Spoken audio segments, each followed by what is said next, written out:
Welcome to Arabesque. This week we are taking you to a red carpet premiere and the biggest design festival in the world.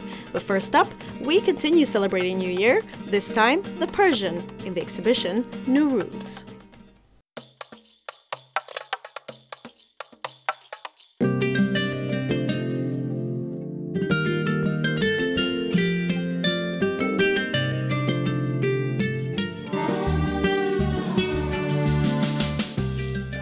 Bring in artists, Iranian artists who not necessarily have shown in London before, or if they have shown in London, they haven't had a lot of exposure in London.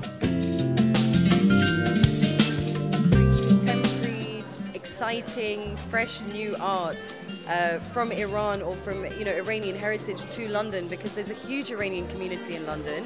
And on top of that, it's something that the West enjoys a lot. Arab and Iranian art has been on the up for the last 4 or 5 years now, and so this is just another opportunity for us to show what art is out there. And you can see behind me and next to me and behind the camera that there's some really interesting things that are coming out of the Iranian sort of artists or art world.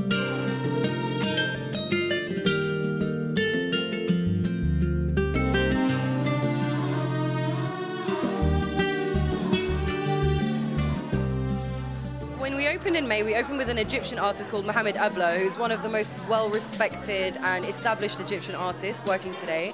He had this brand new series that he'd been very inspired by Tahrir and what happened out there, and so it was the right time to show it in London. People had started almost moving on from what had happened during the Arab Spring in the terms of the art, and so it was great for us to be opening with a bang in London.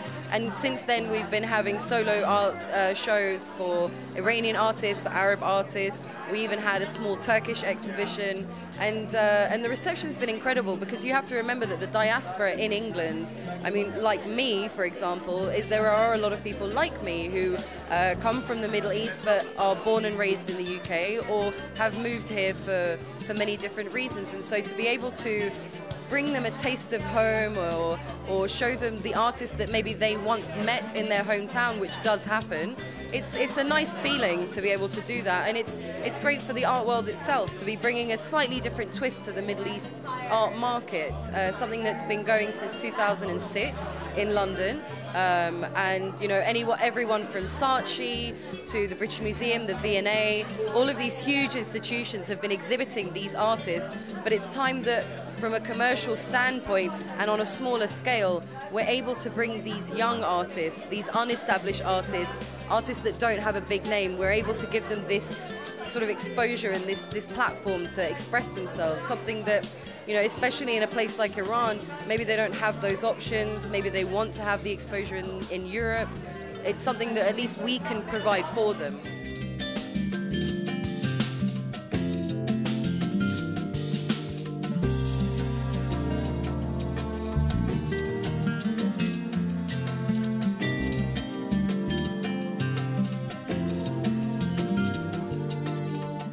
Chose 4 artists that would complement each other, which is the most important thing when you're curating an exhibition. But we also wanted to show the different mediums that are being used. So Niki Najumi, who works predominantly with paint, ink, watercolor, he's a very expressive artist. He's constantly talking about the different struggles that everyone has to deal with, from Easterners to Westerners. It doesn't matter about ethnicity or religion or anything like that. It's about the world that we live in general. So it could be about war, but it could also be about the banks.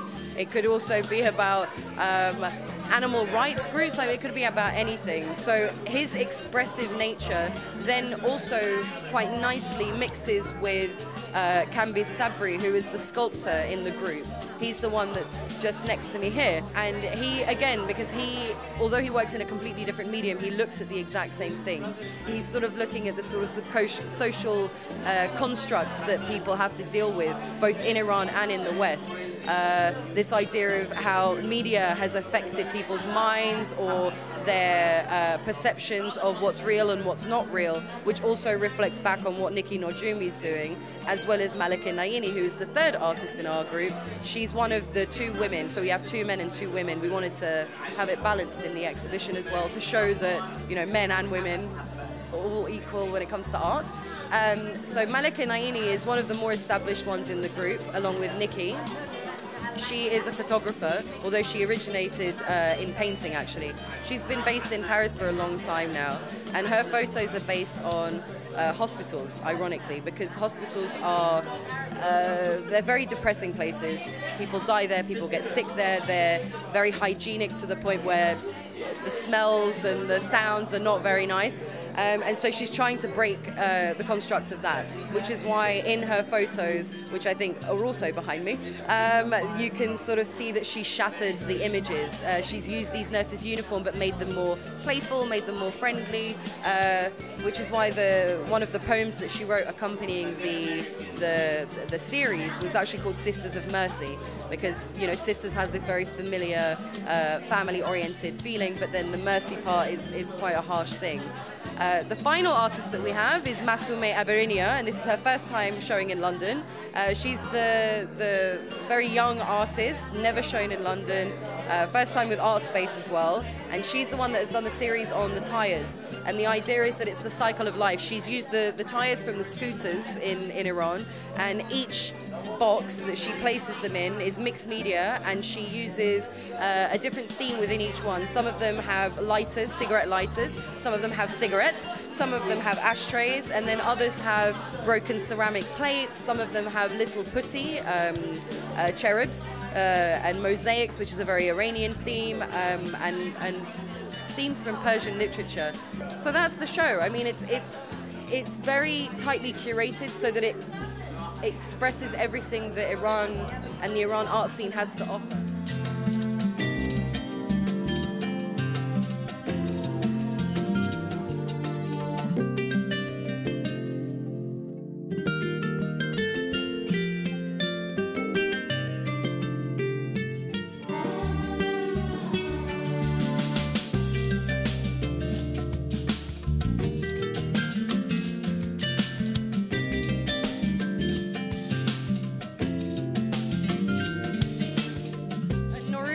It's very similar to the Christian New Year. It's very similar to the Islamic Eid. The whole idea is that it's a coming together of people to celebrate the next year, and so to be able to do that with the Iranian community as well as Arabs, Westerners, anyone that would like to see the art, has been a great opportunity for Artspace. So with the amount of people that we've had in the gallery, we're really, really happy.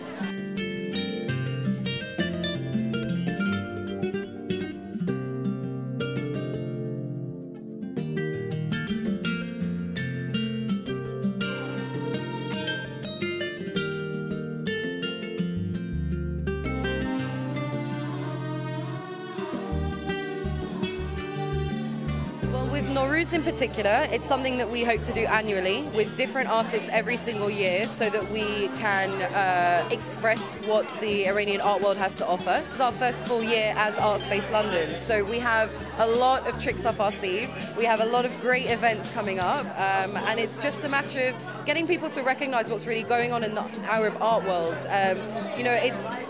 It's sad to think that everyone always perceives the Middle East just in a political sensibility rather than an artistic one. Art in the Middle East has been going on since Islam, 7th century. It's an incredible source of artistic information and experience, and it's something that we hope to just keep, moving on from and developing over time.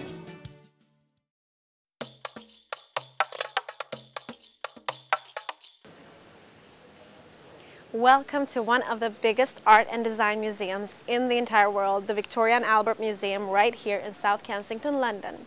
We have come here to get an exclusive look at the London Design Festival 2013.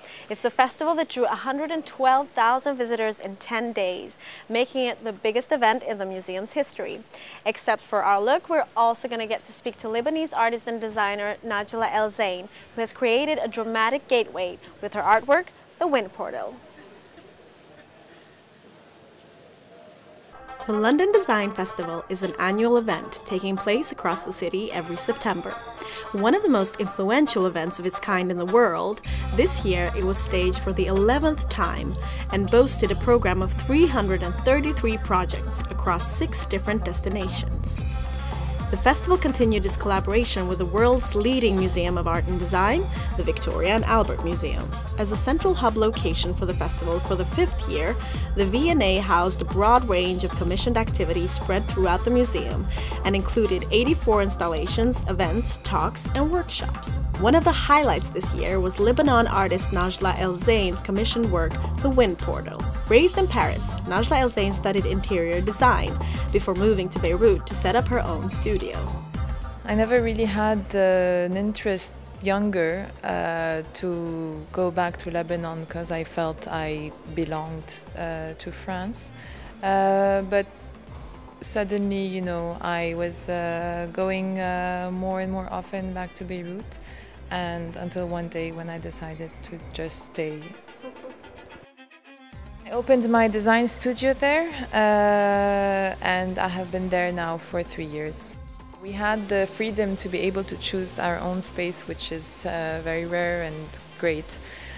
So when I came at first to the V&A to rediscover the V&A with brand new eyes, this specific location really captivated me. It was the first time I actually saw it because of its history and because of its beauty.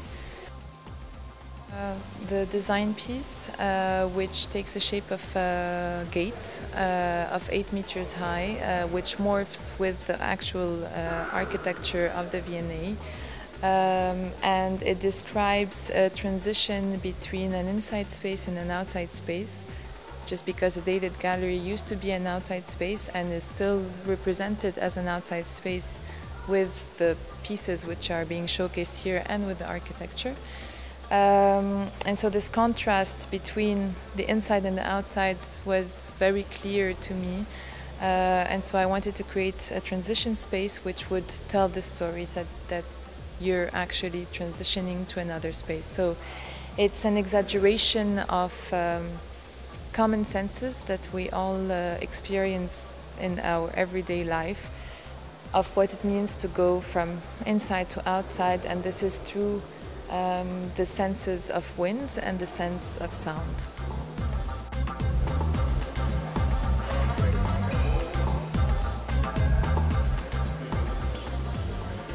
The windmill was the most straightforward element that represents wind. So it felt natural to use the windmill, and it also has a certain purity in its geometry. There have been 5,000 windmills folded. They were not all of them used, but we have a few thousands of windmills here. And it's very basic material, so they're made out of paper with detail of it with wooden pieces which are handmade as well, and clips that clip onto the rods which have the wind system in it, made out of 3D printing. With her London Design Festival work now completed, we wondered, what's next for this up-and-coming and talented artist?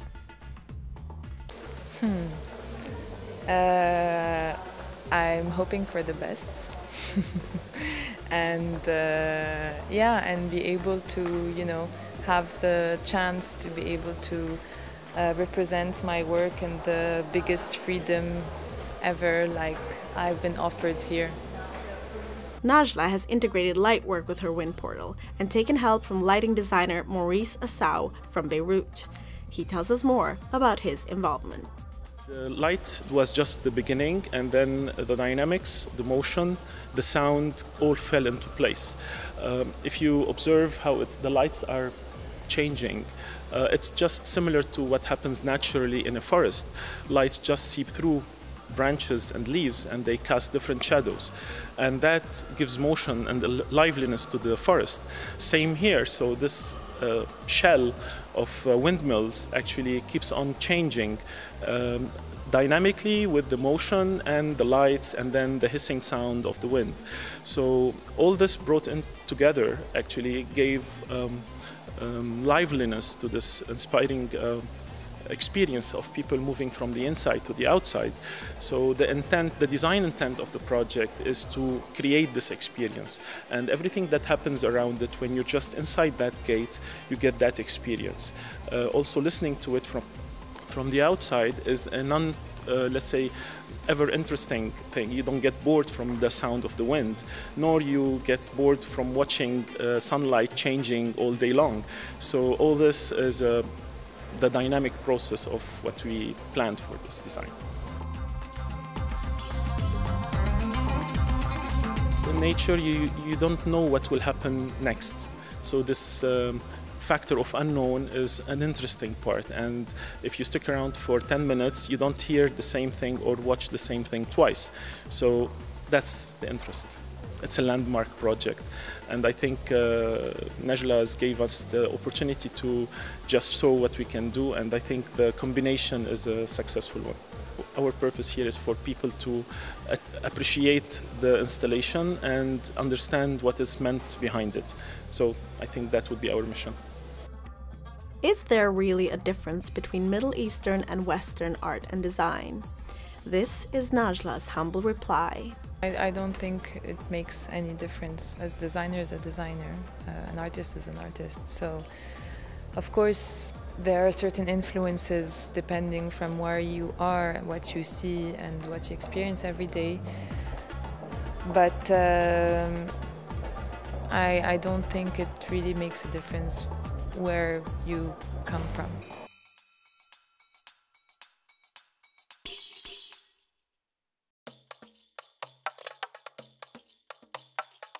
Welcome to Piccadilly Circus at the heart of London and the world premiere of the film King of the Sand. The film depicts the bloody history of the Saudi Arabian kingdom, and after the screening we will have the chance to speak to the key people involved in the project. Once again, welcome to the red carpet and King of the Sands. A unique, ambitious and controversial film hit the cinema for the first time this rainy London day. The story of the rise of the Kingdom of Saudi Arabia and the life and beginning of Ibn Saud's rule is depicted in the bloody biopic King of the Sands. The film was written and directed by famous Syrian director Najdat Anzour, whose reputation rests primarily on the production of epic TV series about important episodes in Islamic and Middle Eastern history. Besides being the son of one of Syria's pioneers in Arabian cinema, Ismail Anzour, Najdat is also known for controversial political topics, in which King of the Sands falls into. Indeed, it has been so controversial that much has been done and there has been some success in preventing its release. Although roughly a year later than planned, the film has now had its rightful distribution to the big screen, and among the flowing champagne and celebration after the screening, we got to speak to some of the stars and get a few words in with Najdat Anzour himself.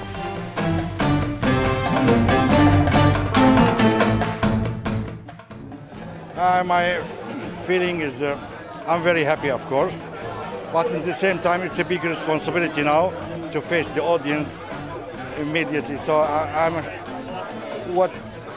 my impression tonight was very good, and everybody happy.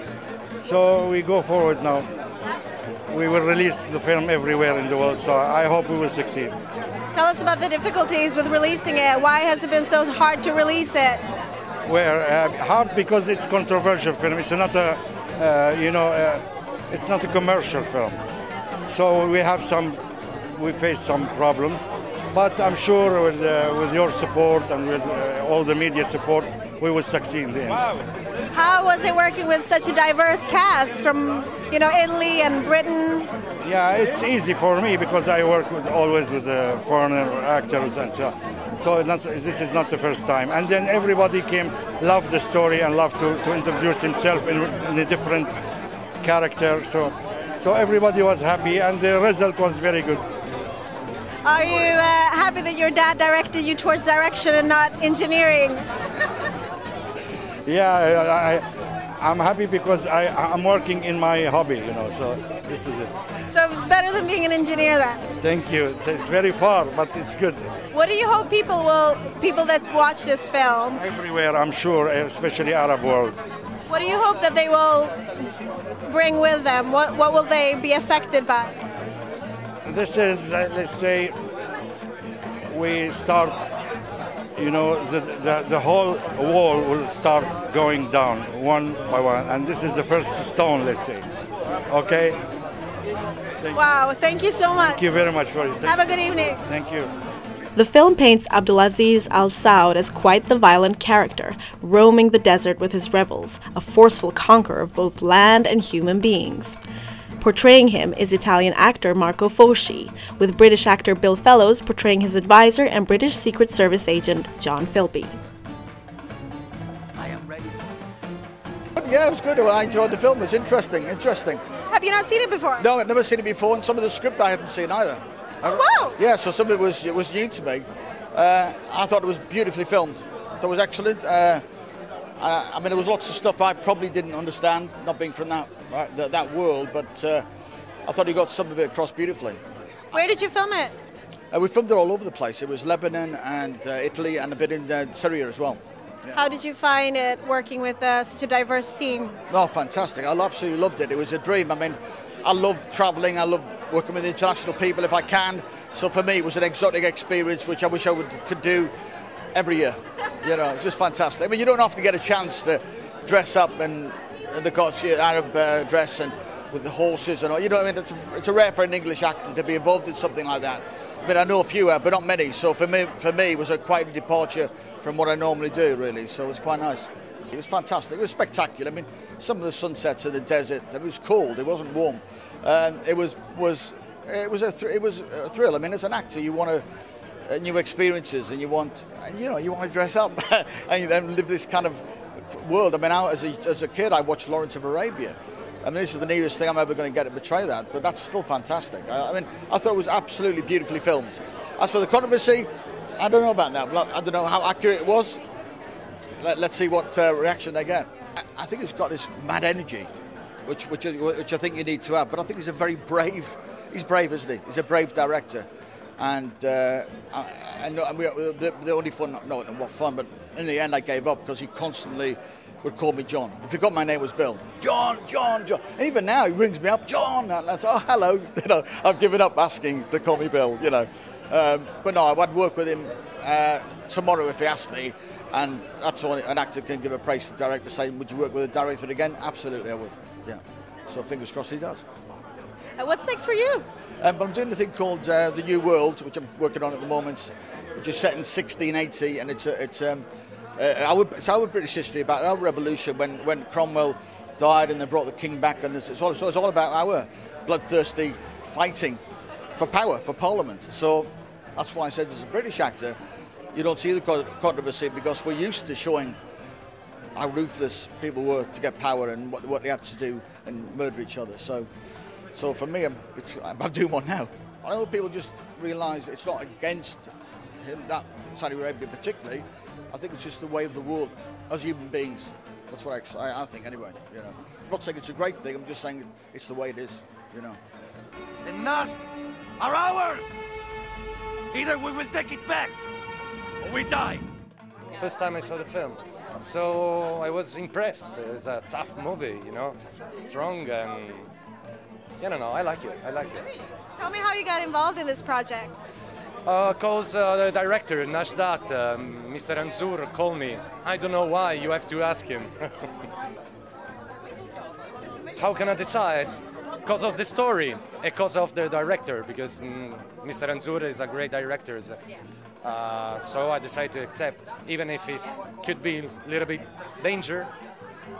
What do you mean by that? No, I don't know. I'm joking, but you know, it's a point of view really strong. So about now the Saudi Arabia. So we're gonna say was interested about the story, you know, to play this kind of character, so deep, so strong, so bad at the same time, you know. I mean, I'm talking about Abdulaziz. So it was something like a challenge, you know, to do.